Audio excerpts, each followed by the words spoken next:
চব্বিশের গণঅভ্যুত্থানের পর ক্ষমতাচ্যুত সরকারের সংসদ সদস্য ছিলেন সাকিব আল হাসান। বর্তমানে দলীয় কার্যক্রম নিষিদ্ধ থাকায় তিনি রাজনীতিতে সক্রিয় নন। তবে সুযোগ তৈরি হলে আবার রাজনীতিতে ফেরার ইচ্ছার কথা জানালেন এই অলরাউন্ডার। সম্প্রতি দেশের একটি ইংরেজি দৈনিককে দেওয়া সাক্ষাৎকারে ক্রিকেট ও রাজনীতি নিয়ে খোলামেলা কথা বলেন তিনি।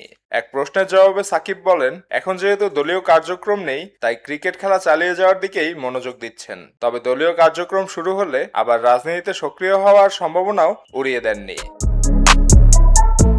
নিজের ভাবনা ব্যাখ্যা করে তিনি বলেন, রাজনীতি দীর্ঘ সময় ধরে করা যায়, কিন্তু ক্রিকেটের সময় সীমিত, তাই আপাতত ক্রিকেটকেই প্রাধান্য দিচ্ছি। একই সঙ্গে রাজনীতিকে তিনি বড় একটি প্ল্যাটফর্ম হিসেবে দেখেন, যেখান থেকে মানুষের জন্য কাজ করা সম্ভব বলে মনে করেন তিনি। 24 জুলাইয়ে দেশের পরিস্থিতি উত্তাল হওয়ার আগেই দেশ ছাড়েন সাকিব। এরপর দীর্ঘ সময় দেশে ফেরা হয়নি তার। দেশকে ভীষণ মিস করছেন জানিয়ে সাবেক এই অলরাউন্ডার বলেন, নিজের দেশে যেতে না পারলে যে কেউ দেশকে মিস করবে। তিনিও তার ব্যতিক্রম নন। দ্রুত দেশে ফিরতে পারবে বলে আশা প্রকাশ করেন তিনি। দেশে ফেরার সম্ভাবনা নিয়ে সাকিব বলেন, তিনি আশাবাদী। আইনি প্রক্রিয়া শুরু হয়েছে এবং দ্রুত সমাধান হলে দ্রুতই দেশে ফিরতে পারবেন বলে আশা করছেন। বিষয়গুলো দ্রুত মিটিয়ে ফেলার জন্য সর্বোচ্চ চেষ্টা করছেন বলেও জানান তিনি।